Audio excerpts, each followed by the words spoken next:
বাইরে আমরা প্রথমে ভেবে মনে করছিলাম গুই সাপ, পরে দেখি শোঁ শোঁ করে আওয়াজ করতেছে, আমরা পরে তাকাই দেখি যে এটা গোকরা সাপ। ওরে বাইরে কত বিশাল একটা সাপ। প্রথমে আমরা গুই সাপ মনে করে দুষ্টামি করছিলাম দুইজন, পরে দেখি যে এটা গুই সাপ না, এটা হচ্ছে গোকরা সাপ। বিশাল একটা গোকরা সাপ, প্রায় আপনার 4 হাতের বেশি হবে লম্বা। আপনারা দেখতে পাচ্ছেন ভিউয়ার, আমরা প্রথমে মনে করছিলাম কিন্তু গুই সাপ ভেবে দুষ্টামি করতে গেছি। যখনই শোঁ শোঁ করে আওয়াজ করছিল পরে আমি তাকাই দেখি বিশাল একটা সাপ। পরে আমরা কোচ নিয়ে 2-3 জনকে ডাকলাম, ডাকার পরে ওনারা আসি গাছের গুড়িটা সরাইলো। গাছের গুড়িটা সরানোর পরে কোঁচ মারলো সাপটার মাথার উপরে এবং গায়ের উপরে পড়ার কারণে সাপটাকে ফিটে কিছুক্ষণের মধ্যে মেরে ফেলা হইল। বিবার আপনারা দেখতে পাচ্ছেন ছোটখাটো সাপ না, কিন্তু এটা বিশাল মাপের একটা সাপ। প্রায় 4 হাত থেকে বেশি বড় হবে, 4 হাতের বেশি বড়। আপনারা দেখতে পাচ্ছেন গোকরা সাপ।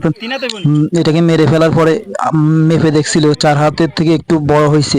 আপনারা দেখতে পাচ্ছেন বিবার সাপটি কিন্তু খুব বিশাল একটা সাপ। ও মা, আমরা একটা ভয় পাই। শব্দের কারণে যে আমগো শো করছে বেশি।